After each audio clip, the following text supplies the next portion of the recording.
A transport ship shuddered as it docked with Kepler Station. Inside the cramped prisoner hold, Captain Jake Morrison shifted his weight and looked at his 3 soldiers. They had been captured 3 weeks ago during the failed assault on hegemony. Base 7. Now they were about to enter the most secure prison in the galaxy. "Stay alert," Jake whispered to his team. "This isn't over." Sergeant Lisa Parker nodded. She was small but tough, with keen eyes that missed nothing. Corporal Ben Turner sat quietly, his broad shoulders relaxed but ready. Private Danny Cole, the youngest of the group, tried to hide his nervousness behind a calm face. The airlock hissed open. Alien guards stepped inside, their weapons ready. Jake had seen many species during the war, but these were new to him. The lead guard stood 8 feet tall with blue-gray skin and 4 arms. His voice came through a translator device. "Human prisoners, you will follow. No sudden movements." They were marched through corridors filled with the strangest mix of beings Jake had ever seen. Some looked like giant insects, others like walking trees. A few resembled earth animals, but with too many limbs or eyes. The smell was overwhelming. Dozens of different species all living in the same space. Warden Zekthara waited for them in the processing center. He was a Vortanian, with smooth purple skin and large black eyes. He had run this prison for 12 years and had seen thousands of criminals pass through his doors. But humans were new to him. "Welcome to Kepler Station," the warden said in perfect English. "You are now prisoners of the Galactic Confederation. You will be housed in cell block 100-7 with other military prisoners. Follow the rules, and your stay will be tolerable." Jake studied the warden's face. He noticed the slight tension around the alien's eyes, the way his 3-fingered hands moved when he spoke. The warden was nervous about something. They were given prison uniforms and basic supplies.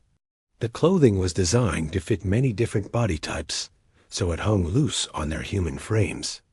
They were then led deeper into the station, past levels of cells and common areas. Cell Block C7 was huge, with 3 levels of cells surrounding a central area.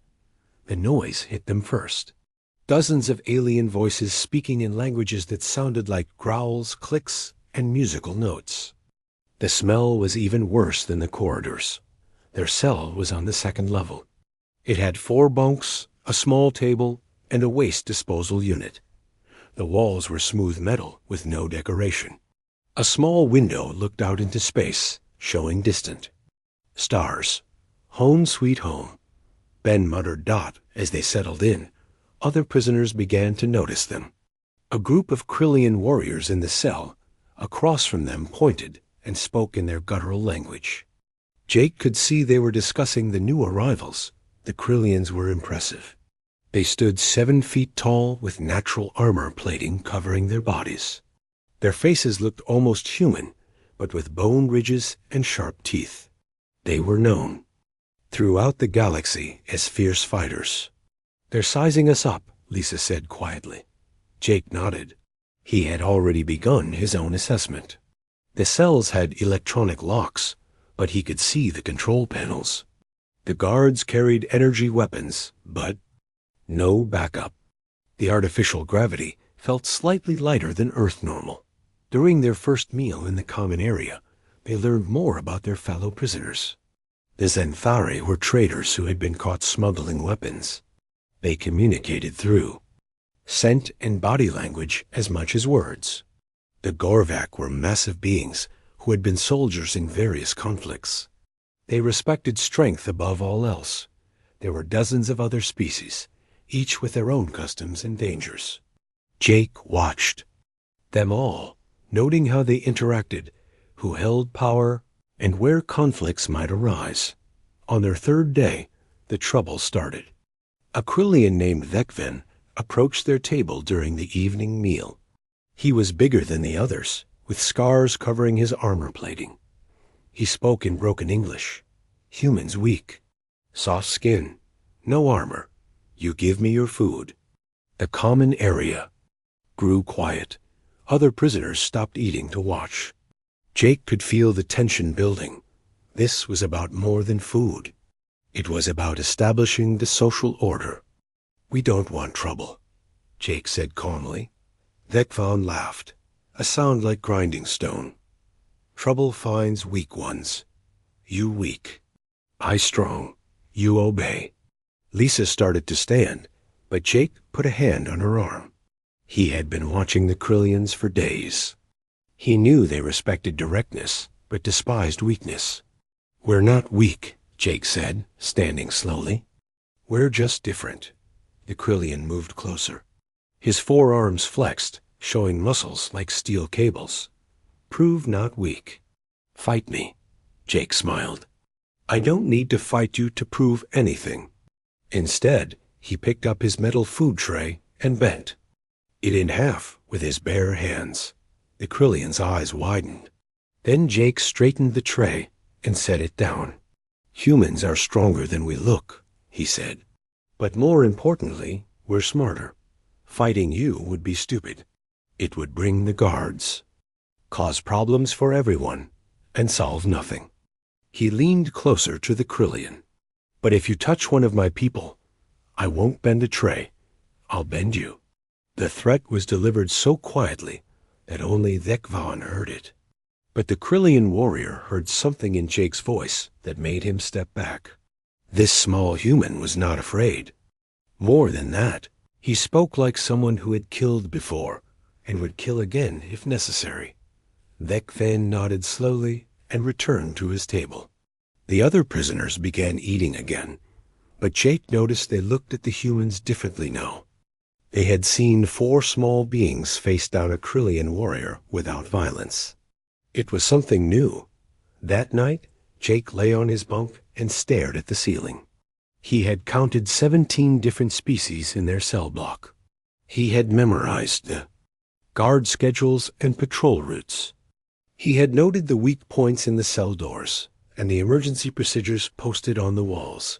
Most importantly, he had begun to understand the social structure of the prison. Every species had its own hierarchy, its own rules, its own fears. But they were all trapped in the same place, following the same routines. Lisa was thinking too.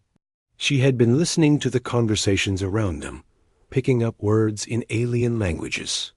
She was good with languages, and she was beginning to understand how the different species communicated. Ben had been studying the physical layout of the station. He knew which corridors led where, which areas were restricted, and how the life support systems worked. Old habits from his engineering background died hard. Danny had been watching the guards. He noticed which ones were alert, which ones were lazy, and which ones seemed sympathetic to the prisoners. He also noticed that the guards were not all the same species, and they didn't always work well together. None of them spoke about what they were thinking. They didn't need to. They had worked together for years, and they knew each other's minds. They were already planning, already preparing. The warden would have been troubled if he had known what the humans were thinking. But Zekthara was focused on maintaining order among hundreds of dangerous criminals. 4 quiet humans seemed like the least of his problems. He would learn differently soon enough. 2 weeks had passed since the incident with Vekvan. Warden Zekthara sat in his office, reviewing the daily reports from cell block C7. Something was different, but he couldn't quite identify what. Security footage showed the 4 humans moving through their daily routines. They exercised in their cell each morning, ate their meals quietly, and seemed to cause no trouble. But the numbers didn't match what he was seeing. Fights in C7 had dropped by 30%. Medical incidents were down. Even the noise complaints from other cell blocks had decreased. The humans were having an effect on their environment. But how? "Computer, show me prisoner interaction patterns for the past 2 weeks, he commanded. The holographic display showed a complex web of connections. The humans were at the center of it all. They had somehow become the focal point for communication between species that normally didn't. Interact. Jake Morrison, had become something like a mediator. When disputes arose between different species, other prisoners would ask for his opinion. He had a way of finding solutions that worked for everyone. Lisa Parker had created what appeared to be a simple trading network. Prisoners exchanged food, small items, and favors through her system. But it was more than trading. It was communication across species barriers. Ben Turner had organized exercise groups that included multiple species. He had figured out routines that worked for different body types and strength levels. Prisoners who had never worked together were now training side by side. Danny Cole had become popular with the younger prisoners of all species. He had a gift for making others feel comfortable, and he seemed to understand everyone's problems. Warden called for Dr. Vel Tar, the station's expert on prisoner psychology. She was a Vishan, with pale green skin and large, intelligent eyes. She had studied criminal behavior for decades. What are the humans doing? He asked her. Dr. Veltar had been watching the humans with great interest. They're doing what humans do best. They're adapting. Explain. Most species, when imprisoned, either accept their situation or fight against it. The humans are doing something different. They're improving their situation. She brought up her own reports. I've been studying their behavior patterns. They don't see the prison as a punishment. They see it as a temporary challenge to be overcome. That's what all prisoners think. No, it's different. Other species might plan to escape, but the humans are preparing. They're using their time here to learn, to grow stronger, to become more capable. The doctor showed him detailed observations. Jake Morrison spends 2 hours each day in what appears to be meditation, but watch his eyes.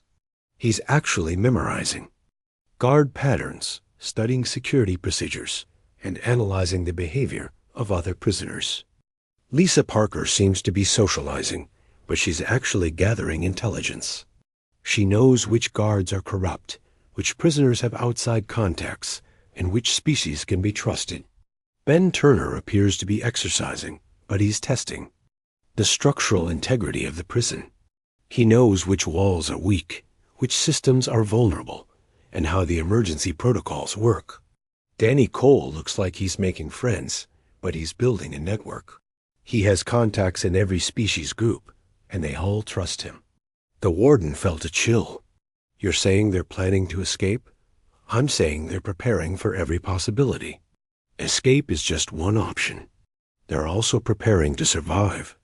Here indefinitely, to resist interrogation, to maintain their unit cohesion, and to continue their military mission even while imprisoned. Dr. Veltar paused. But here's what's most interesting. They're not just preparing themselves. They're improving everyone around them. The warden looked at the data again. She was right. The humans had made the entire cell block more efficient, more peaceful, and more organized. Why would they do that? Because that's how human minds work. They can't help but optimize their environment. It's an instinct with them. On the cell block, Jake was having a conversation with a Xanthari trader named Sikri. The alien communicated through a combination of scent glands and gesture, but Jake had learned to understand the basics. The guards search cells tomorrow. Sikri indicated through a complex series of movements. Jake nodded. He had noticed the pattern. Searches happened every 18 days, always on the same shift. The guards were efficient, but predictable. Pass. Word to others.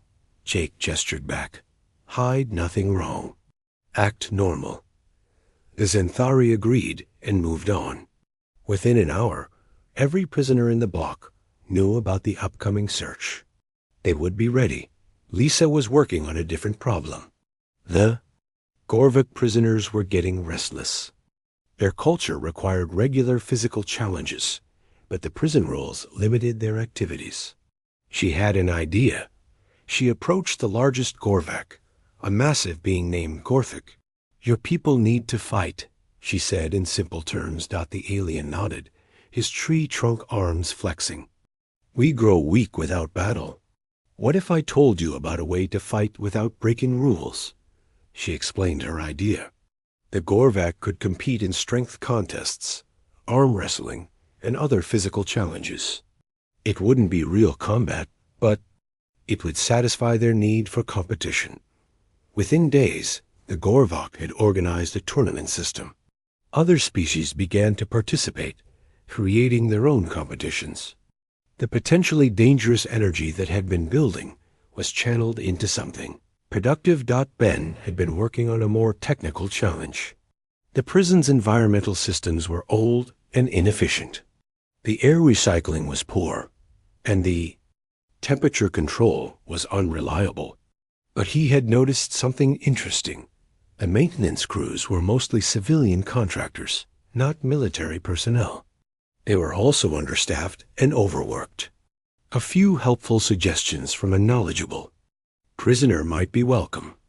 He began casual conversations with the maintenance workers. He offered small insights about improving efficiency, fixing recurring problems, and making their jobs easier. They appreciated the help. Soon, Ben had unofficial access to technical manuals, system diagrams, and maintenance schedules. He was learning everything about how the prison functioned. Danny had discovered that several guards were homesick. They were far from their home worlds, working long shifts in a dangerous environment. A friendly conversation could make their day better.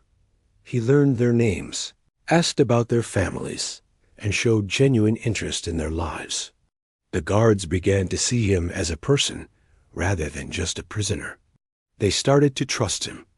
Trust was a valuable commodity in a prison. Guards who trusted you might give you information, might be less suspicious of your activities, might even help you in small ways. The humans had turned their imprisonment into a learning opportunity. They were studying alien psychology, technology, and culture. They were building relationships across species barriers. They were gathering intelligence about the prison and its operations, but they were also making life better for everyone around them. The other prisoners were safer, healthier, and more organized. The guards found their jobs easier. Even the warden's reports showed improvements. Dr. Veltar had been right. The humans couldn't help but optimize their environment. It was deeper than strategy or planning. It was an instinct, a fundamental part of how they approached any situation. That night, Security Chief Vecalon reviewed the daily reports. He was a veteran military officer who had fought humans during the war. He knew how dangerous they could be. The reports showed 4 model prisoners who caused no trouble and seemed to improve morale among the other inmates. But Vecalon had seen human tactics before. He knew they were never what they seemed. He made a note to increase surveillance on the humans. Something was happening in cell block C7, something that went beyond normal prisoner behavior. The humans were adapting to their environment, but they were also changing it. They were turning the prison into something it had never been before. Whether that was good or bad remained to be seen. But one thing was certain: the humans were not broken by their imprisonment. If anything, they were becoming more dangerous with each passing day. 3 months into their imprisonment, the humans had become an essential part of daily life in cell block 100-7. What had started as simple survival had evolved into something much more complex. Jake Morrison found himself settling a dispute between 2 Krillian warriors over territory in the exercise area. The problem was simple, but could have led to violence that would bring punishment down on everyone. Thekvan, you use the weights in the morning, Jake said calmly. Krelter, you use them in the afternoon. Both times work for your training schedules. The 2 warriors nodded. They had learned to respect the human's judgment. He never favored one side over another, and his solutions usually worked. But Jake was thinking about more than just keeping peace. Every interaction taught him something new about Krillian culture, their strengths, their weaknesses. Information was power, and he was gathering it constantly. Lisa Parker had expanded her trading network to include favors and services. A Xanthari merchant might trade information about guard schedules for help with a letter to his family. A Gorvik warrior might trade protection for engineering advice. She had become the unofficial banker of the cell block. She kept track of who owed what to whom, who could be trusted, and who was likely to cause problems. Other prisoners came to her to resolve disputes about trades and debts, but her real achievement was more subtle. She had created a communication network that spanned species barriers. Information flowed through her system faster than through official channels. When something important happened anywhere in the prison, she knew about it within hours. Ben Turner had become the go-to person for any technical problem. When a cell's waste disposal unit broke down, prisoners asked Ben for advice. When the water recyclers in Section D started making strange noises, Ben knew how to fix them. The maintenance crews had begun to rely on him. They would ask his opinion about repairs, request his help with difficult problems, and even let him examine system diagrams. They thought they were just getting free help from a skilled prisoner. But Ben was learning the prison's infrastructure in detail. He knew how the power systems worked, where the backup generators were located, and how the security systems functioned. He was building a complete picture of the station's capabilities and vulnerabilities. Danny Cole had become everyone's friend. He had a gift for making others feel better about their situation. Young prisoners from all species sought his advice about dealing with prison life. He organized games and contests that brought different species together. He helped settle personal disputes before they became serious problems. He even started a crude school where prisoners could learn about each other's cultures and languages. But Danny was also the human's best intelligence asset. His friendly conversations revealed guard schedules, prison policies, and plans for changes in security procedures. His network of friends provided information from every corner of the station. The transformation hadn't gone unnoticed. Dr. Veltar had been conducting regular interviews with prisoners from all species. The results were remarkable. "Warden, I need to show you something," she said during their weekly meeting. She brought up psychological profiles for prisoners in C7. Stress levels are down 30%. Depression rates have dropped by half. Even aggression indicators are at the lowest levels we've ever recorded. The humans are responsible for this? They're catalysts. They've changed how the entire population interacts. Look at this data. She showed him social interaction patterns. Before the humans arrived, most species kept to themselves. Now they're working together, sharing resources, solving problems collectively. That sounds positive. It is, from a prison management perspective, but it's also dangerous. The humans have created a unified prisoner population. If they ever decided to cause trouble, they would have support from every species in the block. The warden studied the data. Are you saying they're planning something? I'm saying they're preparing for everything. They've turned the prison into a laboratory for studying alien psychology, technology, and culture. They're learning everything there is to know about this place and everyone in it.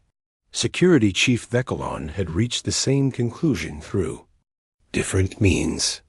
His surveillance teams had been monitoring the humans for weeks, and what they found was disturbing. They're not just adapting, he reported to the warden. They're optimizing.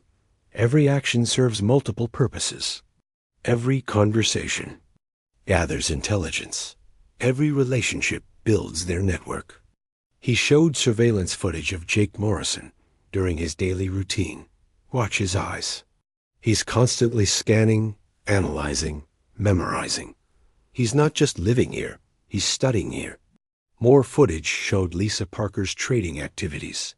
She's not just helping prisoners get what they need. She's mapping the informal power structures, identifying who has influence, and building a system she can control. Ben Turner appears to be fixing things, but he's actually conducting technical reconnaissance. He knows more about this station's infrastructure than some of our own engineers. And Danny Cole isn't just making friends. He's building an intelligence network that spans every species in the block. The warden felt a growing sense of unease. What do you recommend? Separation. We need to isolate them from the general population before they finish whatever they're planning. But it was too late for simple solutions. The humans had become integral to the functioning of Cell Block C7. Removing them would disrupt systems that had taken months to develop. That night, Jake lay in his bunk and reviewed the day's activities. His mental notes were detailed and precise. He knew which guards were on duty, which prisoners had received messages from outside, and which systems had been repaired. He also knew that their activities were being watched more closely. The surveillance had increased, and the questions during routine inspections had become more pointed. They're getting nervous, Lisa whispered from the next bunk. Good, Jake replied. Nervous people make mistakes. Ben had noticed increased security around the maintenance areas. His access to technical information was being restricted, but he had already learned most of what he needed to know. Danny had observed changes in guard behavior. They were more formal now, less willing to engage in casual conversation. The trust he had built was becoming a liability for them. The humans understood that their situation was about to change. They had pushed the boundaries as far as they could. Now they needed to prepare for the next phase, but they had accomplished something unprecedented. They had united a diverse population of alien prisoners into a functioning community. They had learned the prison's secrets and weaknesses. They had built relationships that transcended species barriers. Most importantly, they had demonstrated that humans couldn't be contained by simply locking them up. They would adapt, they would optimize, and they would find ways to turn any situation to their advantage. The next morning brought news that would change everything. A new prisoner transport was arriving, carrying members of a species that had never been seen in the prison before. The hegemony had captured a group of Andromedans, beings from outside the galaxy who possessed technology beyond current understanding. The warden decided to place the new prisoners in C7, hoping that the stable environment the humans had created would help integrate them peacefully. It was a decision he would regret. As the transport ship docked, Jake Morrison stood at his cell window and watched the docking procedures. His mind was already working, analyzing this new development, considering the possibilities it presented. New players in the game, he murmured to himself. Lisa joined him at the window. This could be interesting. Ben was calculating the impact on the block's population dynamics. We'll need to adjust our approach. Danny was already thinking about how to make the newcomers feel welcome while gathering intelligence about their capabilities. The humans were ready for whatever came next. They had turned their imprisonment into a strategic advantage, and they had no intention of giving that up. The question was whether the prison administration was ready for what the humans might do next. The arrival of the Andromedans changed everything. These beings were unlike anything the prison had ever housed. They stood 9 feet tall, with crystalline skin that shifted colors based on their emotions. They communicated through harmonic frequencies that made the prison's walls vibrate. Jake Morrison watched from his cell as the 3 Andromedans were processed. Even from a distance, he could see they were different. Their movements were precise, almost mechanical. Their heads turned in perfect synchronization as they observed their new environment. They're scanning, Lisa whispered. Look at their eyes. They're recording everything. She was right. The Andromedans were conducting their own analysis of the prison, just as the humans had done months earlier. But their methods were far more advanced. Within hours of their arrival, strange things began happening. Electronic systems started malfunctioning. Lights flickered in patterns that hurt to look at. The air recyclers hummed with frequencies that made prisoners feel dizzy. Warden Zeethara was overwhelmed. The Andromedans weren't just adapting to their environment, they were actively changing it. Their presence was disrupting systems throughout the station. "We need to move them to isolation," Security Chief Theckelon recommended. "The isolation cells aren't equipped for their biology," Dr. Veltar protested. "We don't know what they need to survive." "Then we need to learn fast." But the humans had already begun their own approach to the problem. Jake Morrison had been observing the Andromedans' behavior patterns. He noticed they became agitated when exposed to certain light frequencies, but calmed when the lighting was adjusted. "They're not trying to cause trouble," he told his team. "They're trying to communicate." Lisa had been listening to the harmonic patterns the Andromedans created. With her gift for languages, she was beginning to detect structure in the sounds. They weren't random noise. They were attempts at communication. Ben had analyzed the technical disruptions. The Andromedans weren't sabotaging the systems. They were trying to interface with them. Their technology was so advanced that it was accidentally overwhelming the prison's equipment. Danny had been watching the other prisoners' reactions. Fear was spreading through the cell block. If panic took hold, the careful balance the humans had created would collapse. That night, Jake made a decision that would have far-reaching consequences. He approached the Andromedan's cell during the evening rest period. "Can you understand me?" he asked quietly. The three beings turned toward him in unison. Their crystalline skin shifted to a pale blue color. One of them stepped forward and spoke, in a voice like wind chimes. "Understanding ... partial. Your species, familiar patterns. You've met humans before? Humans ... observed. Fascinating. You adapt ... optimize ... overcome." Jake felt a chill. The Andromedans knew about human nature. They had been studying humanity. "Why are you here?" he asked. "Captured. Studying this galaxy. You also studying, perhaps. Cooperation beneficial." The conversation was interrupted by the sound of approaching guards. Jake quickly returned to his cell, but the contact had been made. Over the following days, the humans began working with the Andromedans to solve the technical problems their presence had created. It was a delicate process. The Andromedans' technology was beyond human understanding, but human ingenuity found ways to make it compatible with the prison systems.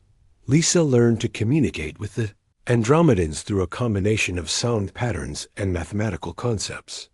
She discovered they had been prisoners for only a few days, but had already mapped every system in the prison. Ben worked with them to modify the environmental controls. The Andromedans needed specific atmospheric conditions to remain healthy, but their requirements were disrupting life support for other species. Danny helped the other prisoners understand that the Andromedans weren't dangerous. He organized meetings where different species could learn about the newcomers and their needs. But the most important development was strategic. The Andromedans had capabilities that complemented human skills perfectly. They could analyze systems instantly, but they lacked the human ability to improvise and adapt. Humans could solve problems creatively, but they needed time to understand complex technology.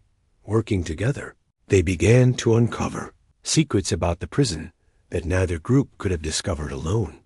The Andromedans revealed that the prison was built on the remains of an ancient space station.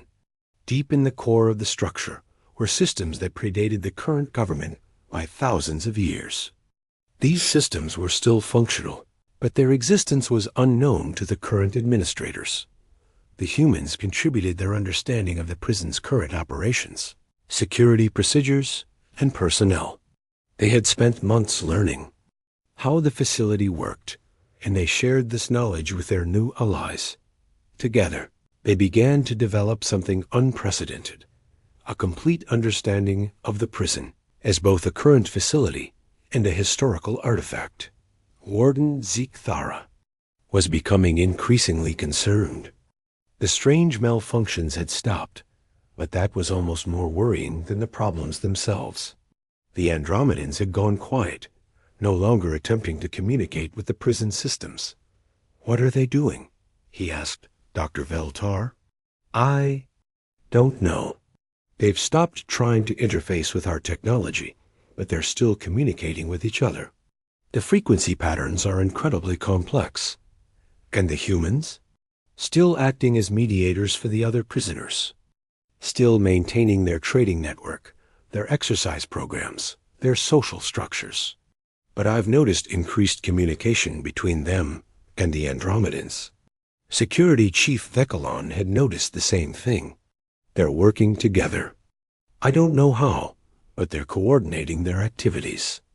Unknown to the prison administration, the humans and Andromedans had indeed formed an alliance. They were using the Andromedans' advanced scanning abilities to map the prison's hidden systems, while the humans provided practical knowledge about how to access them. They had discovered maintenance tunnels that didn't appear on any official plans.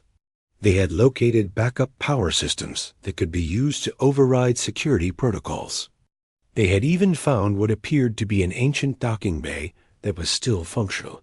But more importantly, they had developed multiple contingency plans for different scenarios. They weren't just planning to escape. They were preparing for every possible situation. Plan Alpha involved using the ancient systems to create a distraction, while a small team escaped through the maintenance tunnels. Plan Beta used the Andromedans' abilities to disable the prison's communications, while the humans organized a coordinated prisoner revolt. Plan Gamma involved taking control of the prison systems and using them to negotiate for the release of all prisoners. Each plan had dozens of variations, accounting for different responses from the guards, different levels of prisoner cooperation, and different external circumstances. The humans had taught the Andromedans about contingency planning and adaptive thinking. The Andromedans had shown the humans how to think in terms of system integration rather than individual actions.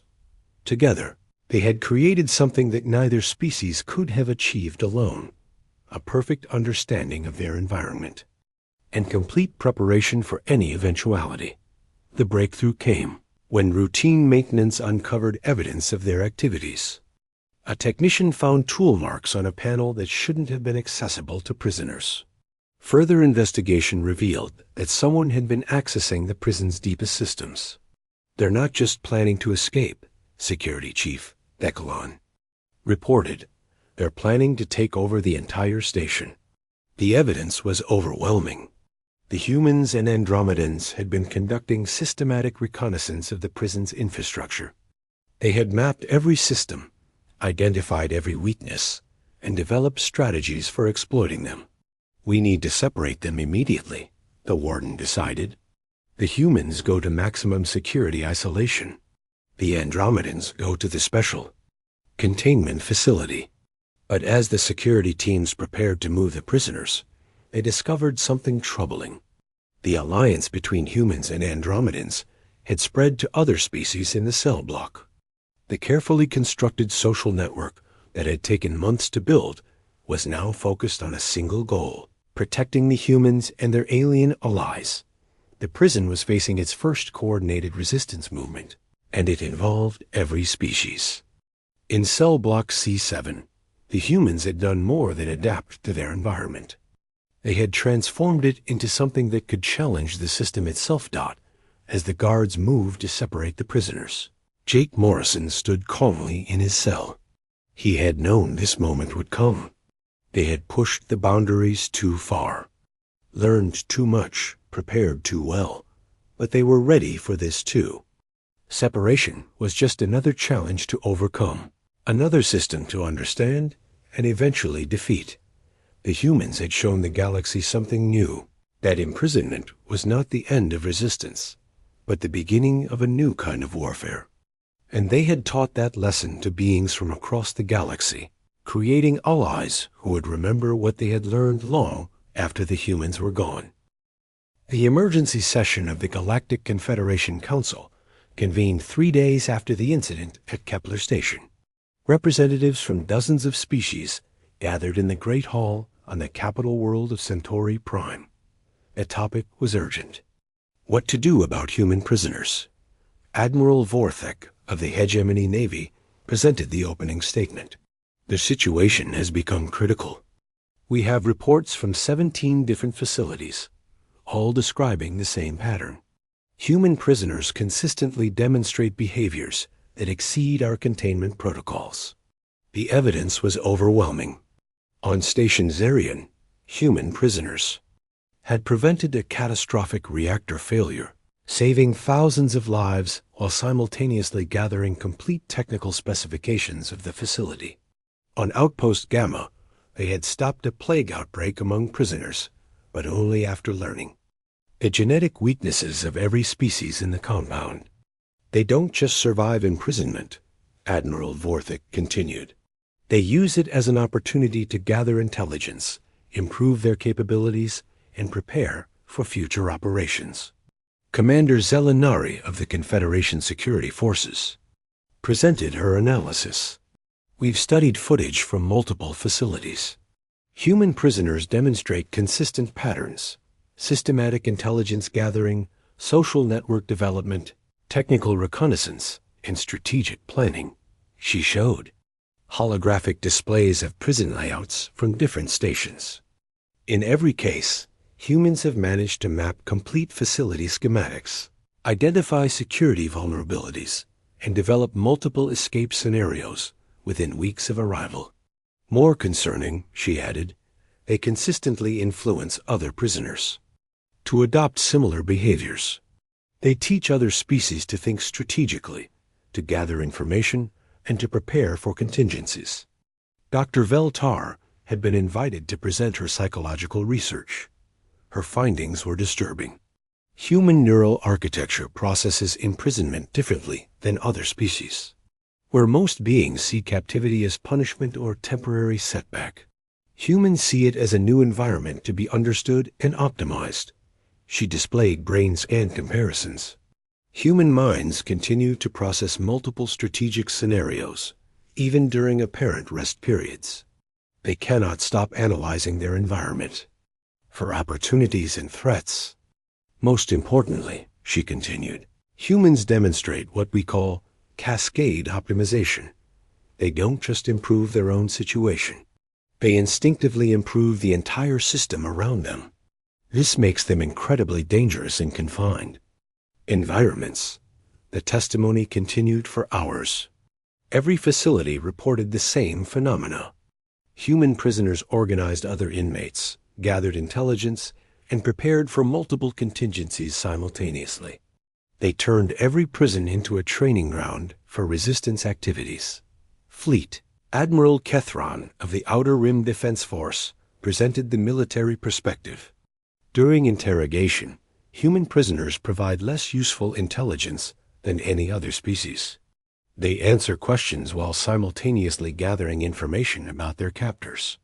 They study our interrogation techniques, learn our psychological weaknesses, and develop countermeasures faster than we can adapt our methods, he reported. In several cases, human prisoners have actually turned interrogation sessions into intelligence-gathering opportunities for themselves. The most damning evidence came from Warden Zekthara himself. He had traveled from Kepler Station to testify about the events in Cell Block C7.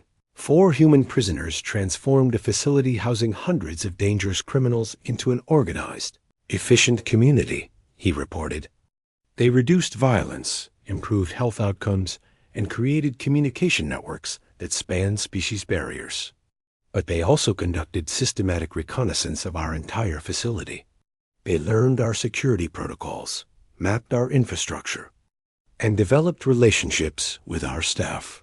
By the time we discovered the scope of their activities, they had essentially taken operational control of the cell block. He paused, clearly uncomfortable with his next statement.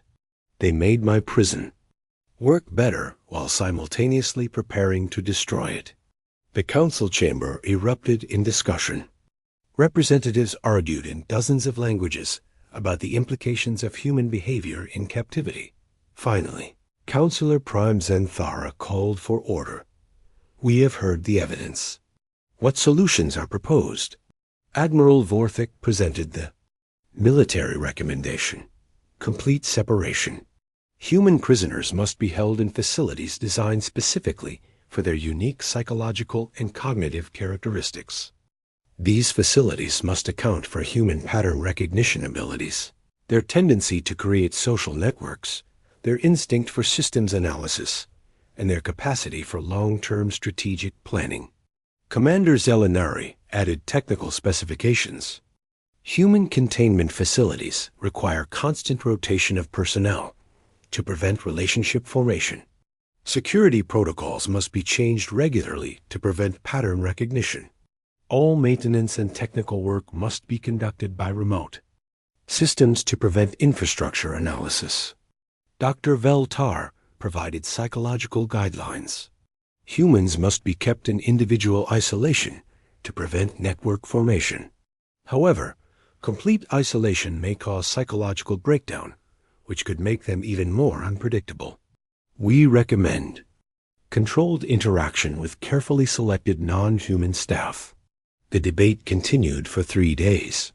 Some representatives argued that the separation protocol was too expensive and resource-intensive. Others worried about the precedent of creating species-specific imprisonment procedures, but the evidence was too compelling to ignore. Human prisoners consistently demonstrated capabilities that exceeded existing containment measures. They posed a unique threat that required a unique response. The vote was unanimous. The Galactic Confederation would implement the Human Separation Protocol across all detention facilities. Construction began immediately on specialized facilities designed to hold human prisoners. These installations incorporated every lesson learned from months of studying human behavior in captivity. Human Containment Facility Alpha was the first to become operational. Located on a remote moon with no indigenous life, it was designed as a maximum security installation for the most dangerous human prisoners. Jake Morrison and his team were among the first to be transferred. As their transport approached the new facility, Jake studied the structure through the small viewport. It was different from anything he had seen before. The facility was completely automated. No guards walked the corridors. No maintenance crews serviced the equipment. Everything was controlled by artificial intelligence systems that could not be influenced or corrupted. The cells were individual units with no visual contact between prisoners. Communication systems were monitored and filtered by computer programs that could detect coded messages. Exercise periods were conducted in isolated chambers. They learned from us, Lisa observed as they were processed into the facility. Of course. They did, Jake replied. That's what we taught them to do. Ben studied the transport procedures with professional interest. Everything is automated. No human contact, no pattern recognition opportunities, no relationship building. Danny looked around at the sterile, empty corridors. They're afraid of us. The processing was conducted entirely by robotic systems. Their personal effects were scanned and cataloged by machines. Their cells were assigned by computer algorithms designed to prevent any form of coordination. Jake was placed in Cell 001 Alpha. The walls were smooth metal with no visible joints or access panels. The lighting changed randomly to prevent circadian rhythm establishment. The food was delivered through automated systems at irregular intervals. For the first time since their capture, the humans were truly isolated. But isolation was just another environment to be understood and adapted to. As Jake settled into his new cell, he began his analysis. The walls might be smooth, but they still had thermal patterns. The lighting might be random, but it still followed electronic protocols. The food delivery might be irregular, but it still required mechanical systems. The automated announcement system activated. Prisoner 01 Alpha, you are now contained in Human Containment Facility Alpha. This facility has been designed specifically for human detention. Escape is impossible. Resistance is futile. You will serve your sentence in individual confinement until such time as you are released or transferred. Jake smiled. The voice was artificially generated, but the word choices revealed the psychology of whoever had programmed it. They were still dealing with thinking beings, even if those beings were hiding behind machines. He lay back on his bunk and stared at the ceiling. The separation protocol was comprehensive and well-designed. It would be much more difficult to overcome than the challenges at Kepler Station, but it was still just another system to be understood, analyzed, and eventually defeated. The designers had learned from human behavior, but they had also revealed their own fears and limitations. Most importantly, they had confirmed what Jake had always suspected. Humans were fundamentally different from other species in ways that even their captors didn't fully understand. The separation protocol wasn't just about containing human prisoners. It was an admission that humans couldn't be treated like other species, couldn't be understood through conventional methods, and couldn't be broken through traditional means. In trying to contain humanity, the galaxy had revealed